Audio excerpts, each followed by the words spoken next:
Okay. तर आर्थिक नियोजन अर्थ व्याख्या आणि आपण या ठिकाणी काय पाहणार आहोत, जे काही कल्पना आहे, संकल्पना आहे ती पाहणार आहोत. आता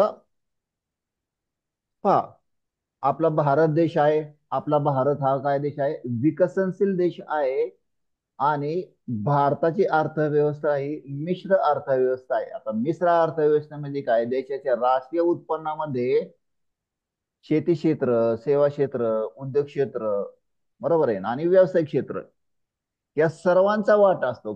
कोण्या एका औद्योगिक क्षेत्राचा नसतो, तर कोण्या एका शेती क्षेत्राचा नसतो. म्हणून भारतीय अर्थव्यवस्था ही काय, मिश्र अर्थव्यवस्था आहे. तर भारताला स्वातंत्र्य मिळाल्यानंतर प्लॅनिंग कमिशनची स्थापना करण्यात आली. बरोबर. ह्या प्लॅनिंग कमिशन नुसार 1951 पासून 2017 पर्यंत 12 पंचवार्षिक योजना राबवण्यात आल्या.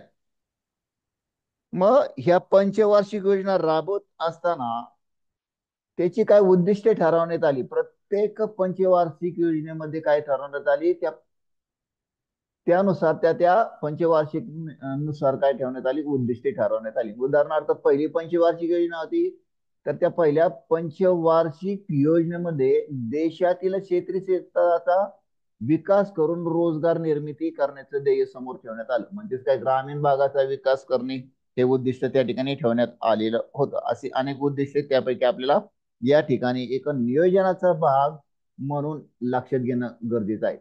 तर पहा, आर्थिक नियोजनाची एक महत्वाची देशाची स्वातंत्र्यानंतरची पहिली स्टेप किंवा आपण त्याला पहिली पायरी म्हणजे काय, पहिली पायरी म्हणजे काय, पंचवार्षिक योजना. आता पंचवार्षिक योजना हा हा काय आर्थिक नियोजनाचा भाग आहे. पुढं आपण कालांतराने ते पाहणार आहोत. पहा, देशाला स्वातंत्र्य मिळालं होतं. देशामध्ये जवळपास 51% पेक्षा लोक दारिद्र्याशी होती. रोजगाराची समस्या होती. दारिद्र्याचं कारण होतं निरक्षर लोकांचं प्रमाण अधिक होतं. तर अशा या अनेक समस्यामधून भारतीय लोकसंख्येला याच्यामधून बाहेर काढण्यासाठी खूप मोठ्या प्रमाणात त्या ठिकाणी प्रयत्न केले होते पंचवार्षिक योजनांच्या माध्यमातून. आता नियोजन कशाचं करायचं होतं, अमर्याद गरजा व या गरजा पूर्ण काय करण्यासाठी उपलब्ध असलेली मर्यादित परंतु पर्यायी उपयोगाची साधन सामुग्री. कशाची? अमर्याद गरजा. कोणाच्या? कोणाच्या? कोणीतरी सांगा मला, काहीतरी बोला म्हणजे मला आवाज येतोय का कळेल. अमर्याद मानवाच्या काय झाल्या अमर्याद गरजा. काय अमर राहते कोण भारतामध्ये? अमर्याद गरजा कोणाच्या? मानवाच्या. आता त्या ह्या ज्या काय गरजा आहेत त्या पूर्ण कधी होतील हो? आणि कशा ह्या गरजा पूर्ण करण्याचे स्रोत काय? हा, गरजा, मानवाच्या गरजा पूर्ण करण्याची क्षमता काय? निसर्गातील काय साधन संपत्ती किंवा सामग्री. तर अशा प्रकारे मित्रांनो, निसर्गामध्ये काही जलस्रोत आहेत, खनिज साठे आहेत, बरोबर आहे, वनसंपदा आहे, शेती आहे, याच्यापासून मानवाच्या काय गरजा पूर्ण होण्याची संपत्ती आहे. पण हिथं जर लक्षात घेता काय आहेत की बाबा, ह्या ज्या गरजा आहेत, ठीक आहे ना, ह्या ज्या गरजा आहेत ह्या कशा आहेत? अनंत आहेत. ठीक आहे ना, ह्या गरजा कशा आहेत? अनंत आहेत. ठीक आहे ना. खूप आहेत. परंतु निसर्गातील जी नैसर्गिक साधन संपत्ती आहे ती कशी आहे? हा, कशी आहे? मर्यादित आहे. काय आहे? मर्यादित आहे. पहा, मर्यादित काय? मर्यादित आहे. इथं लक्षात आहे, इथं अमर्यादा आणि इथं काय आहे? इथं काय दिसतंय? मर्यादित. बोल की तू. इथं काय दिसतंय? मोठ्याने बोला. मर्यादित. अर्थ आहे हा शब्द कोणता आहे? मर्यादित. हा, कोणता आहे? बरं, स्टेटमेंट मर्यादित. काय? हे समोर दिसतंय ना, मी अंडरलाईन केले ते फक्त वाचा. काय? अमर्याद गरजा मानवाच्या निसर्गातील साधन संपत्ती मर्यादित. मर्यादित आहे.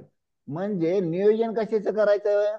आपल्याला मानवाच्या अमर्यादित गरजा आणि काय मर्यादित असलेली साधन संपत्तीचं नियोजन करायचंय. हा म्हणजे आर्थिक नियोजनाची संकल्पना ही भारतामध्ये उपलब्ध असलेली मर्यादित काय साधन संपत्ती आणि याला अनुसरून काय असणार आहेत मानवाच्या गरजा असणार आहेत. आताची स्थिती लक्षात घ्या का भारताची लोकसंख्या कितीतरी मोठ्या प्रमाणामध्ये वाढलेली आहे. म्हणून हरित क्रांती कशाला अनुसरून झाली हो? हा भारताची जी काय वाढती लोकसंख्या आहे या वाढती लोकसंख्येची अन्नधान्याची गरज भागवण्यासाठी मित्रांनो हरित क्रांती झाली. हरित क्रांतीमध्ये काय झालं शेतीमधील उत्पादन आहे कडधान्याचं जे बी बियाणांचं उत्पादन आहे ते दुपटीनं तिपटीनं वाढलेलं आपल्याला दिसून येतं. म्हणजेच काय थोडक्यात मी तुम्हाला या ठिकाणी ऑनलाईन लेक्चर घेत असलं तरी तुम्हाला मी डीप मध्ये सांगणार नाहीये परंतु हा आपला चॅप्टर शिकून झालेला आपण एक रिव्हिजन घेतोय. तर या ठिकाणी आपण एक व्याख्या पाहूया. काय व्याख्या पाहूया कोणाची व्याख्या आहे डिकिसन्स. हा डिकिसन्स यांची ती व्याख्या आहे.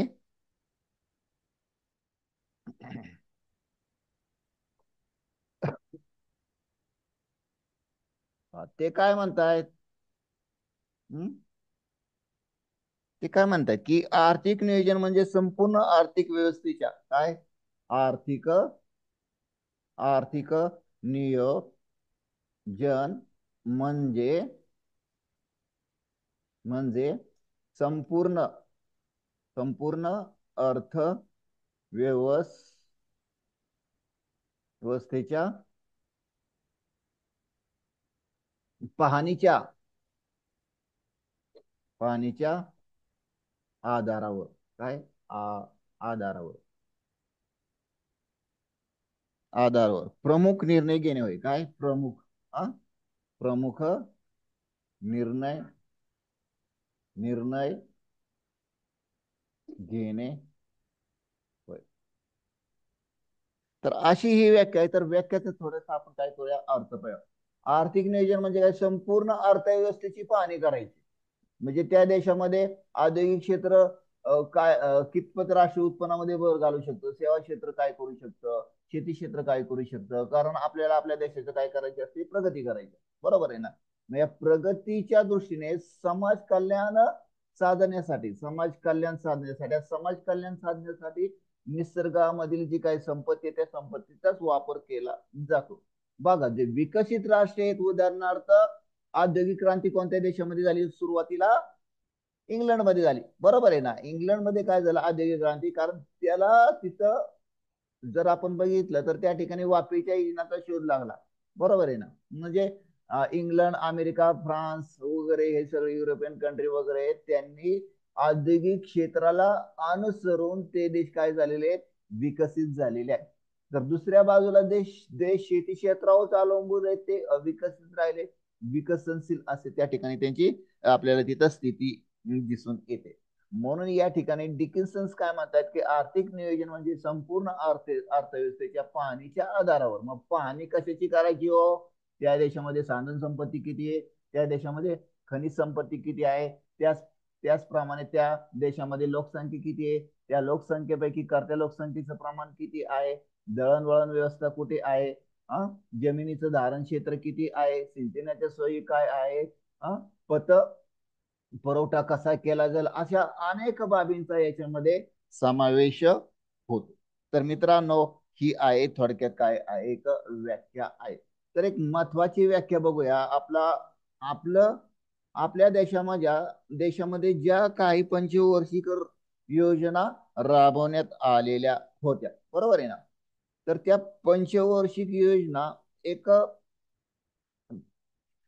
पॅनल होतं एक मंडळ होतं त्या मंडळाच्या अंडर त्या योजना राबवल्या गेल्या होत्या. त्यालाच काय म्हटलं जातं काय इंडियन प्लॅनिंग कमिशन म्हणजेच मराठीमध्ये काय भारतीय नियोजन मंडळ बरोबर आहे ना. या नियोजन मंडळानं काय केलेली आहे व्याख्या पहा देशातील साधन सामग्री संघटित करून कुठली आपल्या देशातील काय करायची साधन साधन सामग्री काय करायची संघटित करायची संघटित संघटित करून संघटित करून तिचा तिचा जास्तीत जास्तीत जास्त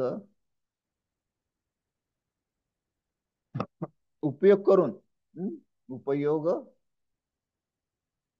करून काय साधायच्या उपयोग करून काय की त्या ठिकाणी सामाजिक काय करायचे सामाजिक उद्दिष्टे काय करायची उद्दिष्टे काय उद्दिष्टे साध्य करायची काय करायची उद्दिष्टे साध्य करायची कोणती उद्दिष्टे सामाजिक उद्दिष्टे कोणती की त्या ठिकाणी त्या समाजाला आरोग्यविषयक सुविधा मिळायला पाहिजे पाण्याच्या सुविधा मिळाल्या पाहिजेत बरोबर आहे ना शिक्षण मिळालं पाहिजे संरक्षण मिळालं पाहिजे मग अशा प्रकारे हे नियोजन असतं म्हणजे भारतीय नियोजन मंडळ काय म्हणतं की देशातील साधन सामग्री संघटित करून तिचा जास्तीत जास्त उपयोग करून घेऊन ठरलेली सामाजिक उद्दिष्टे साध्य करण्यासाठी आखण्यात आलेला मार्ग किंवा अवलंब केलेली पद्धती म्हणजे आर्थिक नियोजन होय तर मित्रांनो असं हे आर्थिक नियोजन आहे की त्याच्यामध्ये देशातील जी काही साधन सामग्री आहे तिचे पाहणी केली जाते त्या पाहणीमधून एक विशिष्ट उद्दिष्टे ठरवली जातात असं आहे काय दीर्घकालीन असे नियोजन केलं जात आता दीर्घकालीन कमीत कमी 5 वर्ष आता आपण असं म्हटलं की पंचवार्षिक योजना आहे किती वर्षाची आहे 5 वर्षासाठी राबवले जातात शेवटची पंचवार्षिक योजनेचा कालावधी किती होता 2012 ते 2017 म्हणजे ती किती होती 12वी होती आता 2015 साली काय झालं नियोजन मंडळ काय झालं बरखास्त करण्यात आलं आणि तिथं कशाची स्थापना करण्यात आली नीती आयोगाची म्हणजे आर्थिक नियोजन भारतीय नियोजन मंडळ हे करून काय करण्यात आलं रिप्लेस करण्यात आलं आणि त्याच्या जागी नीती आयोगाची स्थापना करण्यात आली या नीती आयोगाचे पदसिद्ध अध्यक्ष कोण असतात भारताचे पंतप्रधान असतात हे लक्षात ठेवा हे आपण पुढं तुम्ही जर टीवायला आल्यानंतर हे तुम्हाला टीवायला हे शिकवलं जाणार आहे तर मित्रांनो अशा या नियोजनाचे काय काय आहेत प्रकार आहेत त्यातला पहिला जो प्रकार आहे काय आहे वित्तीय आणि वास्तव नियोजन कोणतं वित्तीय आणि वास्तव नियोजन म्हणजे त्यालाच काय म्हणतो फिनान्शियल अँड फिजिकल प्लॅनिंग काय फिनान्शियल अँड फिजिकल प्लॅनिंग काय म्हणतो फिनान्शियल अँड फिजिकल प्लॅनिंग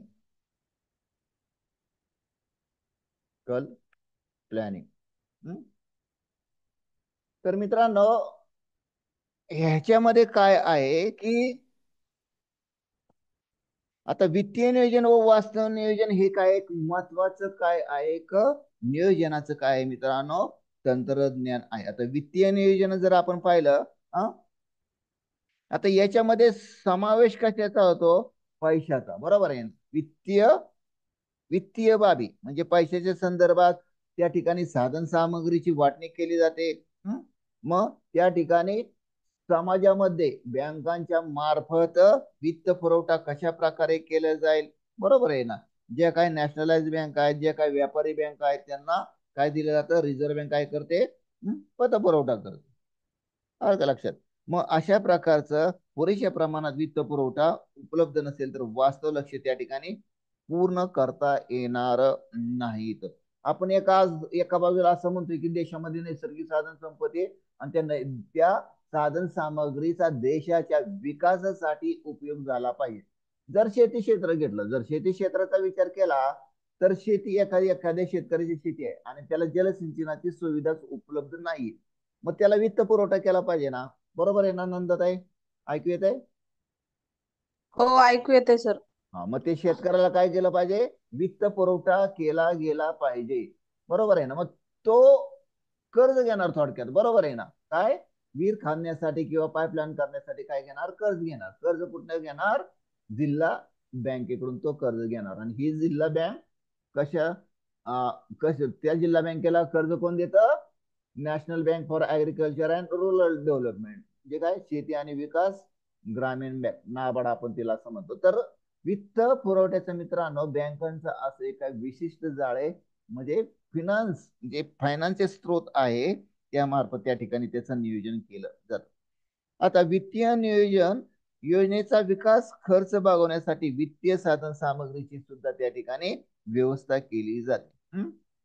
मग वित्तीय नियोजनामध्ये मागणी पुरवठ्यात ठिकाणी काय केलं जातो, एक विशिष्ट प्रकारचा समतोल साधला जातो. मग त्यामुळे होतं काय की बाबा चलनवाढ होत नाही आणि त्या ठिकाणी आर्थिक शौर्य मिळण्यास काय होते, मदत होते. आता या ठिकाणी वित्तीय नियोजनाची काही वैशिष्ट्ये आहेत. आता वित्तीय नियोजनात जो काय खर्च आहे तो कशाच्या स्वरूपात ठरवला जाता, वित्तीय नियोजनामधील खर्च हा पैशाच्या स्वरूपात ठरविला जातो. दुसरं वैशिष्ट्य काय आहे, आता नियोजनात आपण तर खर्च म्हणतोय, आपल्याला खर्च करायचा आहे. आता आर्थिक नियोजन कोण करतं, केंद्र सरकार करतं. कशामार्फत करतं, अंदाजपत्रकामार्फत. लक्षात घ्या, हा अंदाज मार्फत काय केलं जातं, नियोजन केलं जातं. मग रुपया कसा येणार आहे आणि रुपया कसा जाणार आहे, आलं लक्षात. मग हा खर्च भागवण्यासाठी सरकारचं उत्पन्न काय असतं, सरकारला जर समाजामध्ये दळणवळण सुविधा द्यायची असेल, आरोग्यविषयक खर्च द्यायचा असेल, तर सरकार काय करणार, कर आकारणी करणार. बरोबर आहे ना. मग हा खर्च भागवण्यासाठी सरकार काय करणार, कर आकारणी करणार, बचती वगैरेचा या ठिकाणी त्या ठिकाणी अवलंब केला जाणार. आता तिसरं जे वैशिष्ट्य या वित्तीय नियोजनामुळे होतं काय, पहा, अर्थव्यवस्थेमध्ये तर सरकारला काय करायचे, सोयी सुविधा पुरवायच्या आहे. बरोबर आहे ना. मग एका बाजूला या सोयी सुविधा पुरवण्यासाठी लागणारं भांडवल, बरोबर आहे, कराव्यासाठी लागणार खर्च, पैसा कुठून येणार, कराच्या माध्यमातून येणार. म्हणजे कराच्या माध्यमामधून मित्रांनो चलनवाढ त्या ठिकाणी टाळता येऊ शकते. आणि यातूनच काय होतं मित्रांनो, त्या ठिकाणी या नियोजनाच्या माध्यमातून आर्थिक स्थैर्य प्रस्थापित होण्यास मदत होते. जसं आपण म्हणतोय की काय नियोजनाची जी काही वैशिष्ट्ये किंवा ते काय फायदे आहे, बरोबर आहे ना. वित्तीय नियोजनाचे काही फायदे आहेत, तर काही मर्यादा आहेत, त्याचे काही तोटे आहेत. तर पहिला तोटा काय आहे किंवा मर्यादा येते, बचत प्रवृत्तीवर विपरीत परिणाम होतो. आता एका बाजूला कर पण संकलित केले जातात आणि एका बाजूला बचत पण केली जाते. कर आकारणी कोण करतं, केंद्र सरकार करतं, स्टेट गव्हर्नमेंट करतं. बरोबर आहे ना. मग अशा प्रकारे लोक तर बचत करणार का कर हे कर आकारणी करणार, दोन्ही होतात. परंतु अप्रत्यक्षरित्या मित्रांनो त्या ठिकाणी त्या कर आकारणीचा बचत प्रवृत्तीवर काय होत असतो, विपरीत परिणाम होतो. दुसरी जी मर्यादा आहे ती नियोजनामध्ये आपण एक उद्दिष्ट ठरवलेले, तर ते नियोजनामधील उद्दिष्ट साध्य करण्यासाठी काय येतात, अडचणी निर्माण होतात. हा पहा, विकसित देशाचा जर विचार केला ना, तर आपण त्या ठिकाणी चलन क्षेत्र हे लहान असते, तर बिगर चलनी क्षेत्रे मोठे असतात. या दोन क्षेत्रामधील असमतोलामुळे पुरवठ्यात कमतरता पडून मोठ्या प्रमाणात किंमत वाढ घडून येते. त्यामुळे वास्तव लक्ष त्या ठिकाणी काय राहतात, पूर्ण करणे अवघड होत जाते. आता चलनी क्षेत्र काय आणि बिगर चलनी क्षेत्र काय आहे हे तुम्हाला माहिती आहे का. चलन क्षेत्र म्हणजे त्या ठिकाणी वस्तू आणि सेवा, बरोबर आहे ना, काय काय चलनाचा वापर करून खरेदी करून केल्या जातात. तर काही भागामध्ये होतं काय की अजून देखील काही ठिकाणी वस्तू विनिमय पद्धतीचा वापर केला जातो. म्हणजे गव्हाच्या बदल्यात तांदूळ घेणं, तांदूळाच्या बदल्यात काय घेणं, ज्वारी घेणं वगैरे वगैरे. तर त्या ठिकाणी त्या संबंधित वस्तूचं मूल्य होत नाही. त्याचबरोबर व्यवहार तोलाच्या संदर्भात अडचणी निर्माण होतात. आता पहा, जेव्हा वस्तूचा पुरवठा मर्यादित असतो तेव्हा आयातीद्वारे पुरवठा वाढ करता येते. आता आपल्या देशामध्ये जर एखाद्या वेळेस बघा, एखाद्या कांद्याची किमती वाढल्या, बरोबर आहे, कांद्याची किमती काय वाढल्या, कांदा महाग झाला, जे आपल्या देशामध्ये कांद्याचं उत्पादन खूप कमी झालं आणि कांदा जर 100-150 रुपये किलोनी विकला जात असेल, तर सामान्य जनतेला ते घेणं परवडणार आहे का, परवडणार नाही. मग अशा वेळेला होतं काय, अशा वेळेला काय केलं जातं, संबंधित कांदा हा बाहेरच्या देशातून आणला जातो. मग होतं काय की याच्यामध्ये व्यवहार तोलाच्या समस्येला तोंड द्यावे लागते. मग अल्पविकसित देश आधीच या समस्येला तोंड देत आहेत. आता व्यवहार तोल म्हणजे काय किंवा व्यापार तोल म्हणजे काय, व्यवहार तोल आणि व्यापार तोल. बरोबर आहे ना. जेव्हा आपण दुसऱ्या देशाकडून काय करत असतो, कांदा निर्यात करत असतो, तेव्हा त्या दोन देशांच्या चलनाचा संबंध येतो. बरोबर आहे ना. मग तो एका देशाचं चलन आपल्याला महाग पडतं, बरोबर आहे ना, किंवा स्वस्त पडतं. तर तो म्हणजे आपला रुपया आणि अमेरिकेचा डॉलर याच्यामध्ये खूप फरक आहे. अमेरिकेचा डॉलर हा आपल्या रुपयापेक्षा खूप महाग आहे. म्हणजे आपल्याला अमेरिकेकडून कांदा आणायचा असेल तर आपल्याला रुपया अनेक वेळा मोजावा लागेल. तात्पर्य काय, आपल्याला कांदा महाग पडेल. म्हणजे आपण बाहेरच्या देशाकडून आयात काय करतो, भांडवली वस्तू आयात करतो. आपला देश काय करतो, शेती प्रधान म्हणजे शेती प्रधान वस्तूचं निर्यात करतो आणि भांडवल प्रधान तंत्राचा आपण काय करतो, आयात करतो. त्यावेळेला मित्रांनो व्यवहार तोलाची समस्या त्या ठिकाणी उद्भवते. तर अशा प्रकारे मित्रांनो ह्या दोन तीन काय आहेत नियोजन आहेत. आता वास्तव नियोजन पहा. वास्तव नियोजन याच्यामधलं एक वित्तीय नियोजन पाहिलं, दुसरं काय बघतो आपण, वास्तव नियोजन. आता वास्तव नियोजनामध्ये अभिप्रेत काय आहे, उत्पन्न व रोजगार. काय वास्तव नियोजनामध्ये उत्पन्न व रोजगार महत्तम करण्यासाठी काय घटकांची वाटणी आणि वस्तूंचे उत्पादन या बाबतीत विकास प्रयत्नांचे ध्वन्यार्थ लावण्याचा एक प्रयत्न असतो. मगाशी मी काय म्हटलंय की देशामध्ये नैसर्गिक साधन संपत्ती आहे. उदाहरणार्थ काय, बिहार मध्ये कशाच्या खाणी आहेत, कोळशाच्या खाणी आहेत, बरोबर आहे ना. मग त्या कोळशापासून आपण काय करतो, ऊर्जा निर्मिती करतो, वीज बनवितो. थर्मल पॉवर म्हणू शकतो आपण, त्या थर्मल औष्णिक ऊर्जा. बरोबर आहे ना. मग त्या ठिकाणी त्याचं जर नियोजन करायचं असेल तर खाणीमधनं कोळसा बाहेर काढण्यासाठी पूर्वी मोठ्या प्रमाणामध्ये काय केलं जात होतं, खोदाई केली जात होती आणि त्याच्यामधनं काय काय खाण कामगार त्या ठिकाणी काम करीत होते. म्हणजे त्या ठिकाणी तंत्राचा सुद्धा वापर केला जात होता, यंत्राचा सुद्धा वापर केला होता आणि श्रमिकाचा सुद्धा वापर केला जात होता. हे झालं काय, वास्तविक नियोजन. वास्तविक नियोजन करीत असताना त्या ठिकाणी असणारी जी काय मानव साहित्य आणि यंत्रसामग्री याचा त्या ठिकाणी काय केलं जातं, आधार घेतला जातो. आणि जेवढी उपलब्ध तिथं साधन आहेत त्याचा संपूर्ण त्या ठिकाणी विनियोग झाला पाहिजे. म्हणजेच काय, त्या ठिकाणी पूर्ण स्पर्धा अस्तित्वात येऊ शकते, प्रत्येकाला रोजगार मिळू शकते. लक्षात घ्या, वास्तव नियोजनामध्ये काय उपलब्ध असलेल्या नैसर्गिक साधन संपत्तीचा, मानवाचा, तंत्राचा, यंत्राचा पर्याप्त वापर झाला पाहिजे, असं त्या ठिकाणी त्याचा अर्थ येतो. आता वैशिष्ट्य काय आहे या वास्तविक नियोजनाचं, वास्तव नियोजनात उपलब्ध कच्चा माल, श्रमशक्ती वगैरे वास्तव सामग्रीचे समस्त मूल्यमापन केले जाते. बरोबर आहे ना. एखादा शेतकरी बघा, मी शेतकऱ्याचं उदाहरण तुम्हाला पुन्हा एकदा देतो. एखाद्या शेतकऱ्याकडे 5 एकर शेती आहे. वर्षभराचं त्या 2 हंगामामध्ये तो नियोजन करतं, बरोबर आहे ना. खरीप आणि रब्बी हंगामामध्ये जर त्याच्याकडे काय पाणी असेल तर तो योग्य प्रकारे उत्पन्न घेण्याचं त्या हंगामामध्ये ठरवतो आणि त्याचं वार्षिक उत्पन्न जास्तीत जास्त काढण्याचा तो प्रयत्न करतो. हे झालं त्याचं वास्तविक नियोजन.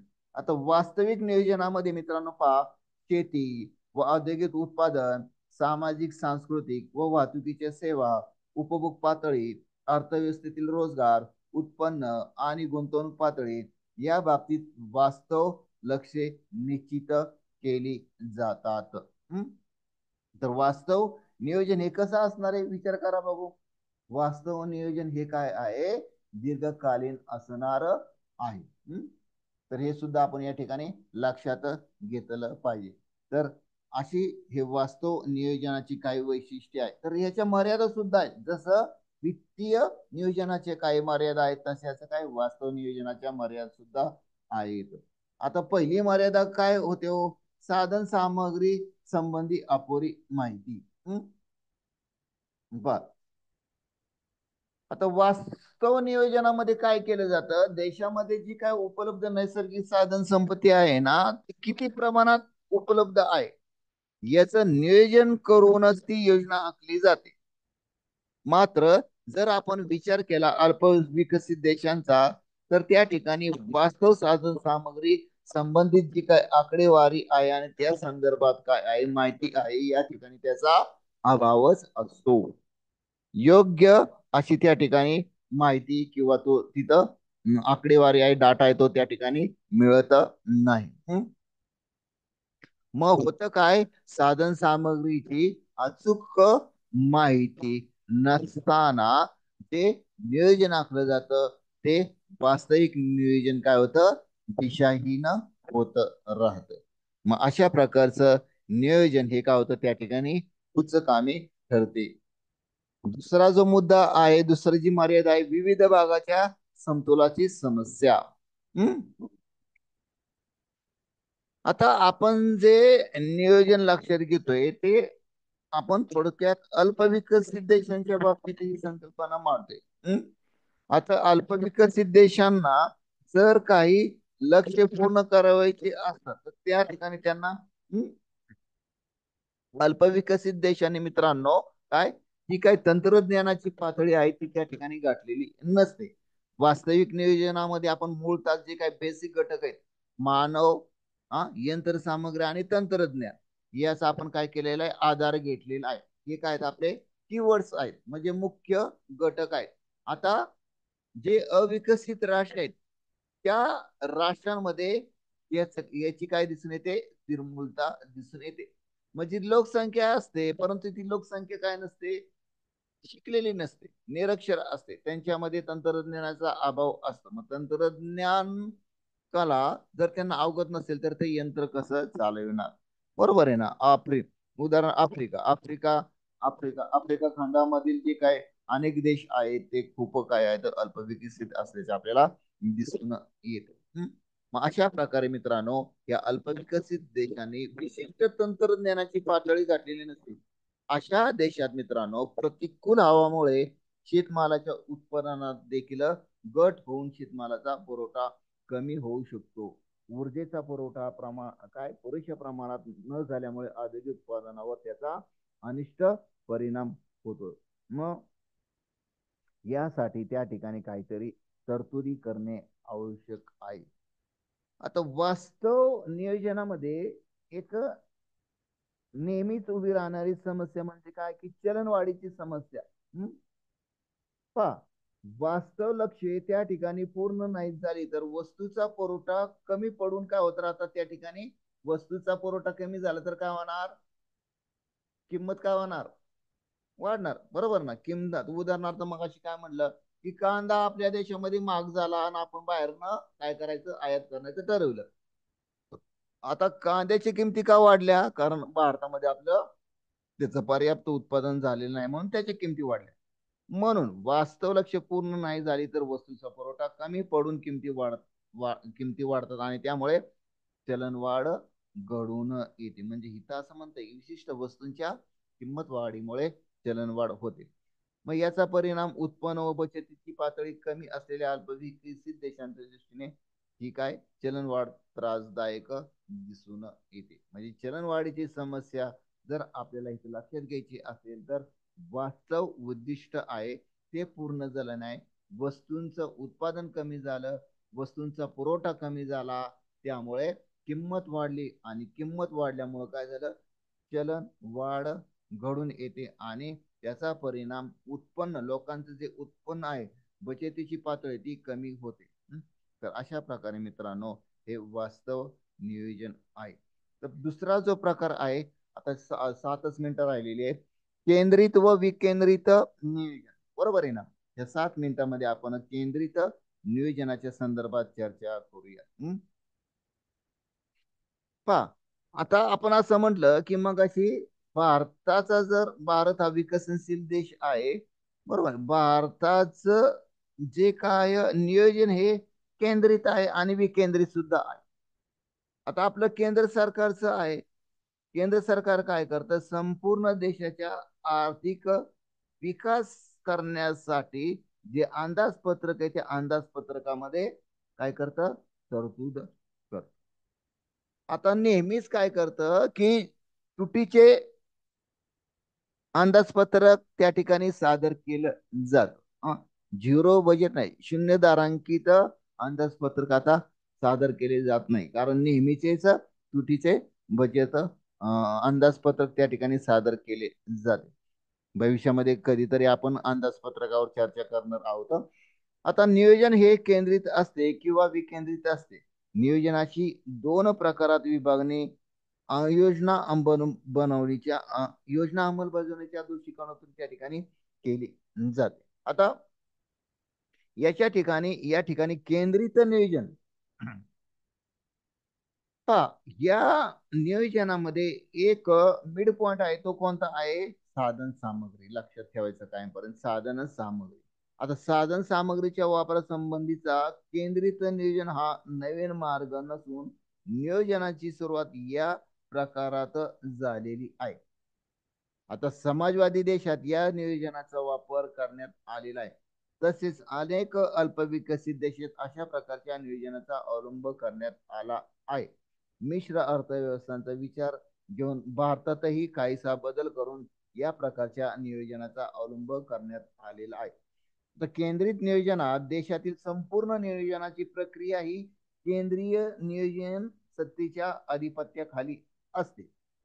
ही केंद्रीय सत्ता केंद्रीय योजनेची आखणी करते. अर्थव्यवस्थेतील प्रत्येक क्षेत्राची उद्दिष्टे, लक्ष, प्राधान्यक्रम त्या ठिकाणी निश्चित केला जातो. ही सत्ता योजनेची ध्येय व लक्ष्ये यांना अनुसरून सर्व प्रकारचे गुंतवणूक विषयक निर्णय घेते. कोणत्या वस्तूचे उत्पादन करावे, ते किती प्रमाणात करावे, उत्पादन केव्हा व कुठे करावे व त्याची वाटणी कोणास करावी याविषयीची निर्णय मित्रांनो या ठिकाणी कोण घेते, मध्यवर्ती सत्ता घेते. केंद्रीय नियोजन सत्ता अर्थव्यवस्थेतील सर्व भागांचे त्या ठिकाणी काय करते, नियंत्रण करते. सर्व उत्पादनाच्या किमती निश्चित करते व सर्व प्रकारच्या कामगारांचे वेतन निश्चित करते. उदाहरणार्थ शेती संदर्भात आपण काय म्हटलं, शेतमालाला काय किमान हमी भाव, बरोबर आहे ना. जी काय कडधान्य आहे त्या कडधान्याला किमान हमी भाव एक कोण निश्चित करतं, केंद्रीय सत्ता. आलं का लक्षात. तर अशा प्रकारे मित्रांनो हे काय आहे, केंद्रीय आणि विकेंद्रित नियोजन आहे. तर हे केंद्रीय नियोजन आहे मित्रांनो, त्याचं एक महत्वाचं वैशिष्ट्य काय की सर्वसमावेशक असतं. म्हणजे समाजवादी देशात साधन सामग्रीची मालकी ही कोणाची असते, समाजवादी देशात साधन सामग्रीची मालकी कोणाची असते, सार्वजनिक असते. मात्र अल्पविकसित देशात साधन सामग्रीवर फार मोठ्या प्रमाणात सार्वजनिक क्षेत्राची मालकी नसली तरी ते देश सर्वसमावेशक अशा योजनेची आखणी करू शकतात. पहा आपण काय करून म्हणतो की बाबा केंद्र सरकार आपल्या भारताचा जर विचार केला, केंद्र सरकार काय करतं, संरक्षण विषयक सुविधा पुरवतं, बरोबर आहे ना. दळणवळणाच्या सुविधा पुरवतं. आता दळणवळण म्हणजे रस्ते वाहतूक असेल, जलवाहतूक असेल, विमान वाहतूक असेल, बरोबर आहे ना. आरोग्य विषयक सेवा पुरवतं. मग प्रत्येक जिल्ह्याच्या ठिकाणी, प्रत्येक तालुक्याच्या ठिकाणी, प्रत्येक गावामध्ये काय असतात, सरकारी काय असतात, दवाखाने असतात. त्याच्यामध्ये आपण जातो, उपचार वगैरे घेतो, बरोबर आहे ना. खाजगी दवाखाने म्हणजे समाजामधील गरीब वर्गांना त्या ठिकाणी काय होतं, त्याचा फायदा होत राहतो. आलं का लक्षात. तर अशा प्रकारे मित्रांनो